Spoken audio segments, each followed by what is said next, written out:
Class 6C present Where My Wellies Take Me by Michael and Clement Perker.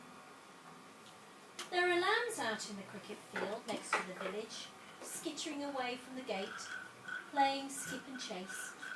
But I can see one of the ewes is on her back, her legs kicking in the air. She's in trouble. I can't just leave her, can I? The crows will come and peck her.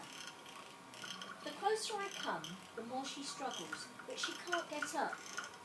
But I know what to do, because I've seen Farmer Yellen do it.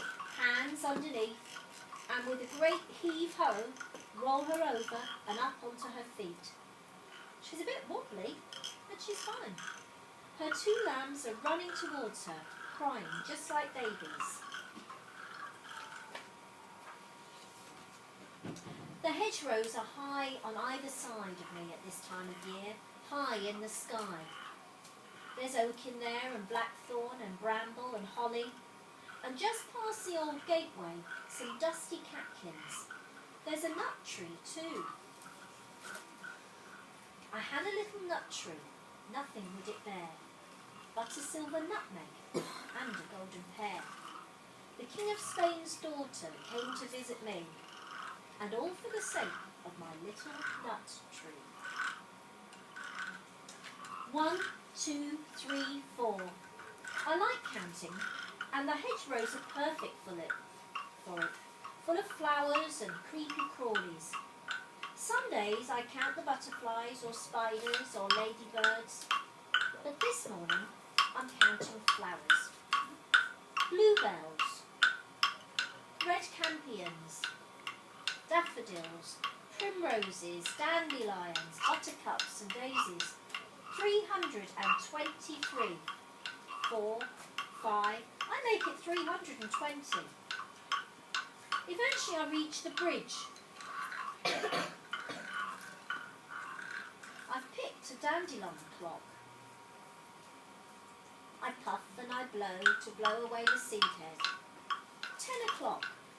Plenty of time. There's a ditch by the bridge full of frog spawn, great blobby globs of it. When I look close, I can see the tadpoles wriggling about inside. Hello, future frogs, I tell them, just so they know they're going to grow up to be frogs. The frog. What a wonderful bird the frogs are. They stand alone, they sit almost, and when they hop, they almost fly. They haven't got any sense hardly. They haven't got any tail hardly. But when they sit on what they ain't got. Almost. Under the trees the brook runs softly. I climb down from the bridge. I kick off my wellies so that I can squish the mud and feel it ooze between my toes. The water's freezing, but I don't mind. This is the best. If I stand here, still as a statue, I can watch the sticklebacks come and go and tickle my toes. And there's a bright green dragonfly hovering over the water. I'm sure it's talking about me.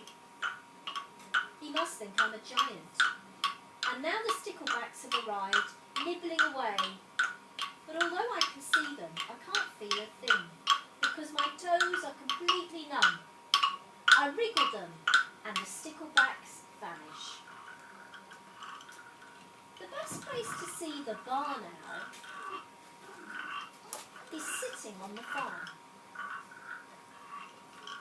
He's at the gate at the bottom of the track.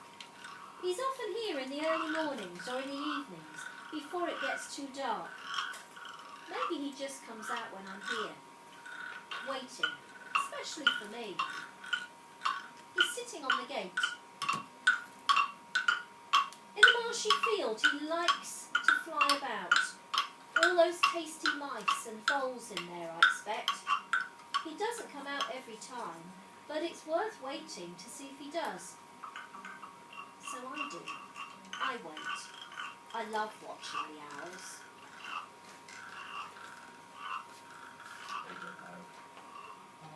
Time for another dandelion clock.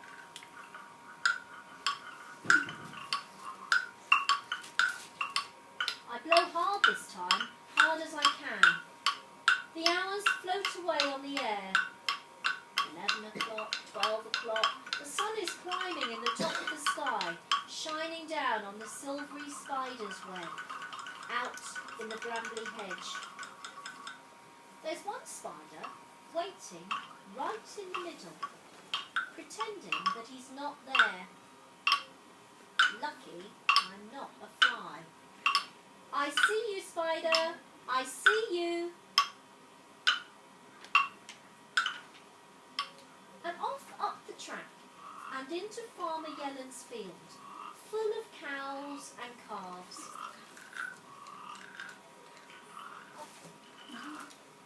I used to be scared of cows, but I've helped bring them in so many times with Farmer Yellen that I'm fine with them now.